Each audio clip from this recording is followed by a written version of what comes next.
Hey everybody, this is Tim with the University of Vinyl. I am new to the VC and I thought what a great idea it would be to participate in the vinyltag 2021. I'm filming this on February 1st. I'm a little bit late. Was hoping to get it done last month, but life got in the way.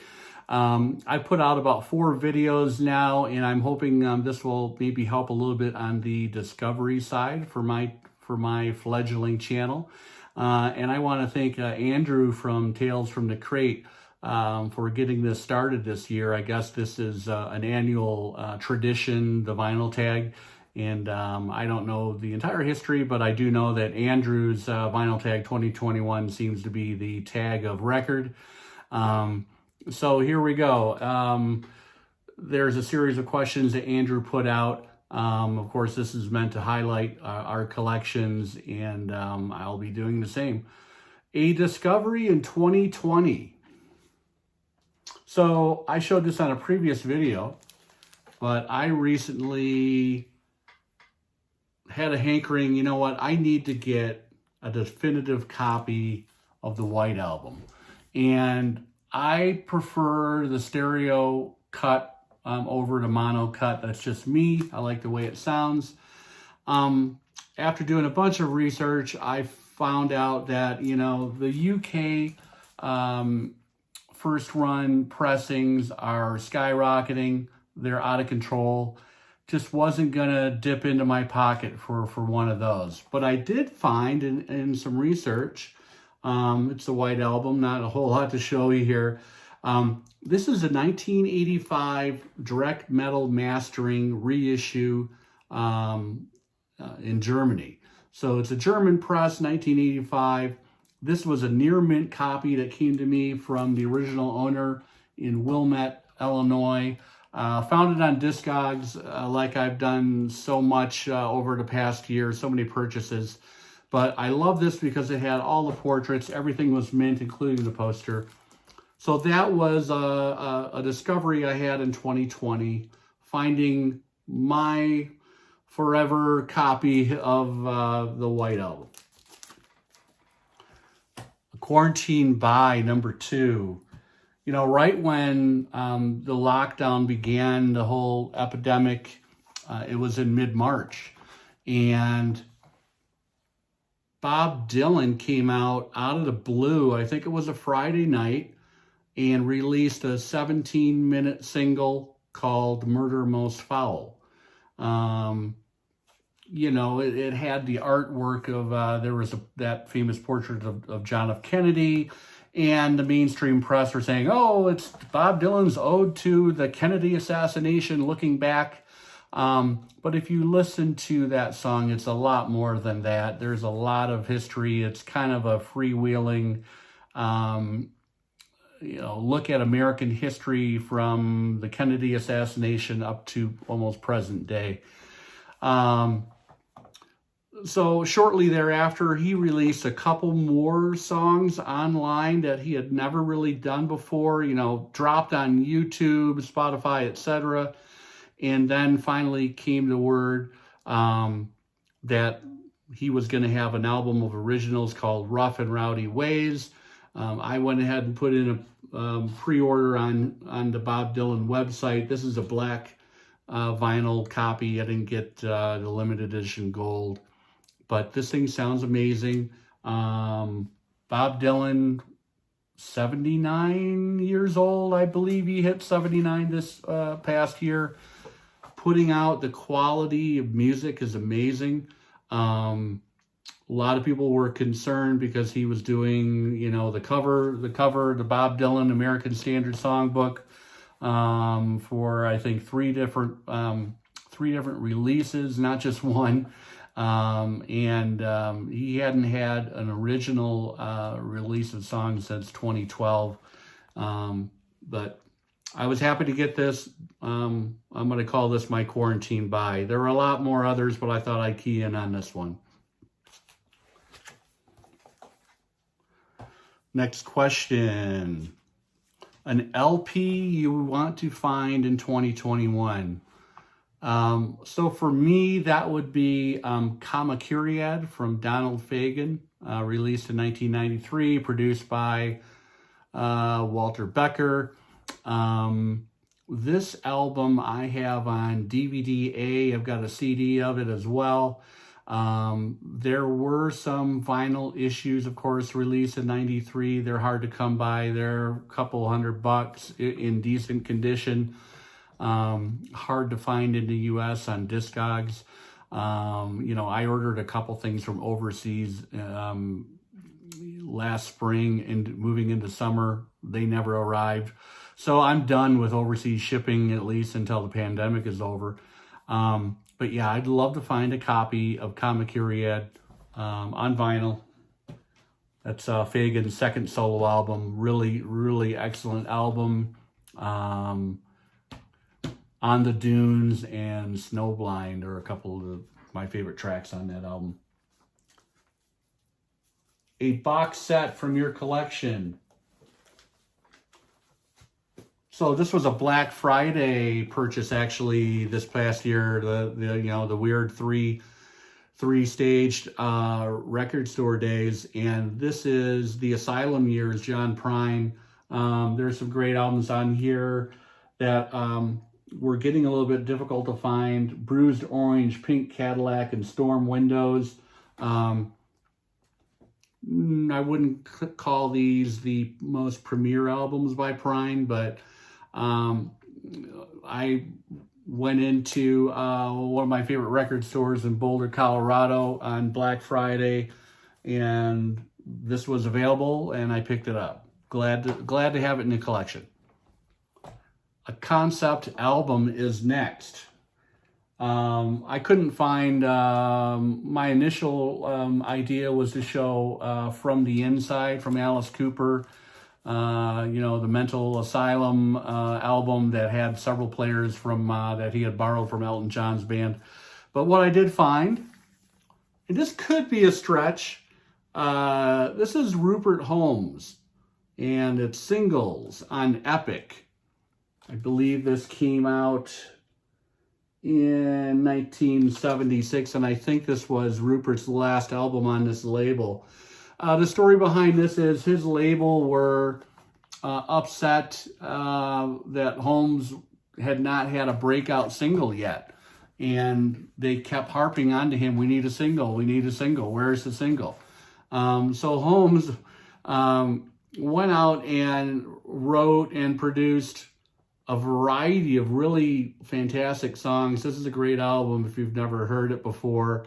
And, Rupert Holmes gets derided a little bit as being maybe this one-hit wonder with the Escape Pina Colada song.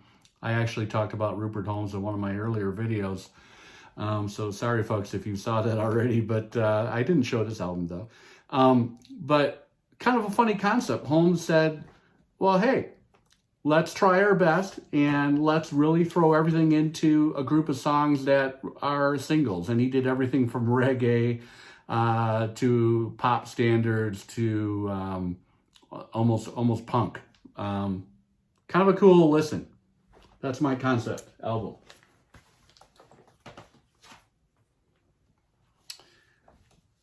An album where an artist or band changed directions. So mine is going to be Marshall Crenshaw, Downtown, 1985.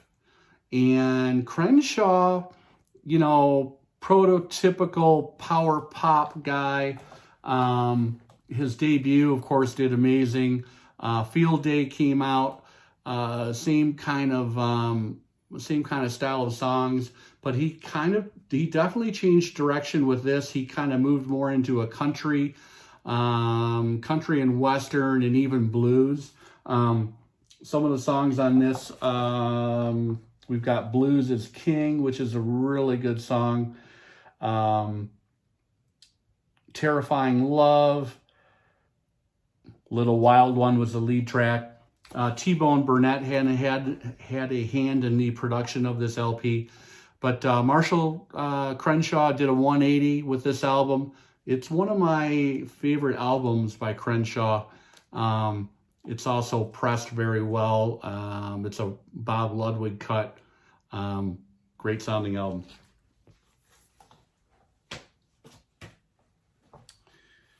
Okay. White label promo. Don't have any. I'm just going to skip it. Excuse me. A compilation album. Steely Dan's Greatest Hits. This is a famous album. Some of these tracks sound a lot better, actually, than the originals on ABC Records, believe it or not. It was mastered at Masterdisc and cut by Robert Ludwig as well. And famously, it's got a leftover track that had never appeared before, Here on the Western World, which is a gorgeous song. Worth the price of purchase just to get this album. They had another comp that came out several years after this called Gold that I don't have, but it also has Here on the Western World on it, as well as the Fagen song that was on the soundtrack. To the Michael J. Fox film that's escaping me right now. Anyway, that's my comp. Steely Dan, one of my favorite bands. We talked about Fagen earlier, so you see why. Okay, an album that tells a story. So, this is a fairly obvious example. Quadrophenia, the story. Pete Townsend had this idea, looking back at the early days of The Who in the early 60s, the period of the mods, and kind of wanted to have a concept album about the mods and, several songs talking about them and their kind of struggle in London and Brighton and England as a whole. There is an incredible photo book that came out with this that kind of further tells the story, in photographs. And another kind of a cool thing about this album, I picked this up used. I had been looking for a clean copy of that, and found one in Longmont, Colorado at another favorite record store of mine. But kind of a neat thing, I looked into, it was a clean copy. I checked out the book that was complete, and out popped a stub that you probably can't see, but it's The Who in Denver in 1975. Hey, it's always kind of fun to find little Easter eggs in albums like that you pick up used. So that's an album that tells a couple stories for me. An album that needs a vinyl pressing. So I took this to be, it could be something that had never been put out on vinyl, or something that's in dire need of a repress that's maybe very rare. My pick for that is going to be Midnight Vultures by Beck. Fantastic album. He was showing all of his influences from Prince and Sly and the Family Stone, etc. on that album. Deborah is a standout track. But that thing had a very, very limited pressing run. Copies of that in decent condition are going for $300 or $400. So I'd love to see a repress on that, maybe an upcoming record store day or something in the future. Midnight Vultures by Beck. A common album and an uncommon album.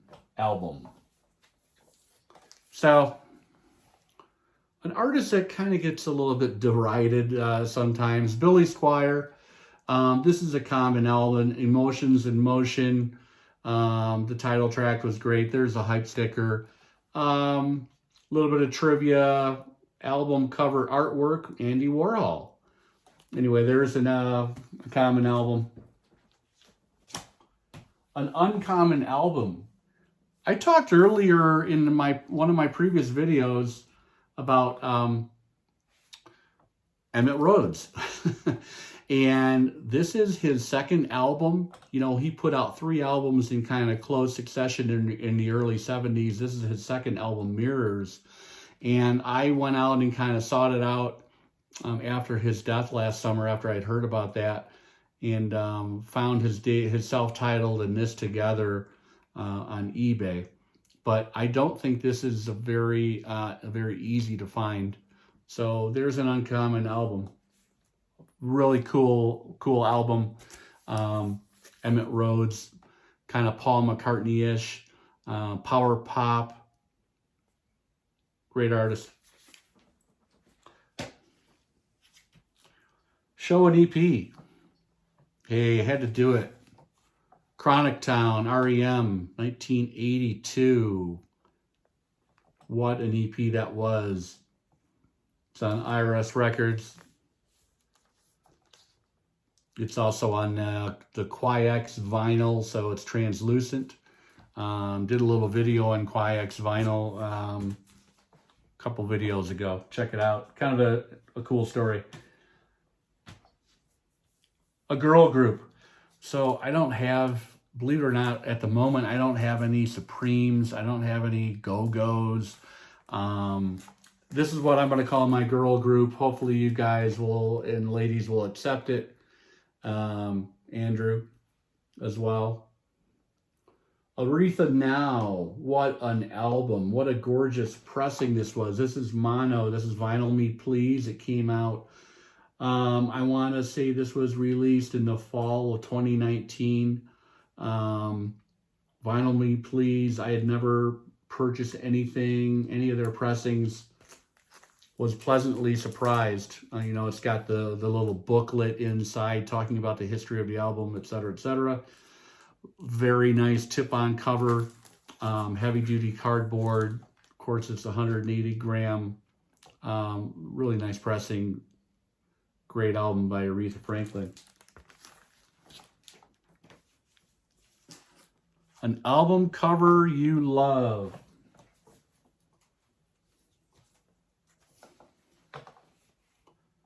More songs about buildings and food, the Talking Heads. I mean, come on. Very cool concept. I don't know the whole story behind this, but I think this is actually quite an elaborate setup to produce this cover. And then we kind of have this heat map of the U.S. on the back, which is very cool as well. More songs about buildings and food, Talking Heads. One of my favorite album covers. An album that you've listened to the most. Again, this is a little bit of a rerun on a previous video that I did. I actually did a video responding to Michael from Archived and Noted. He had a cool contest video that I participated in earlier this week, actually. This thing is a fantastic album. Of course, Bob Mould of Husker Du and Sugar fame.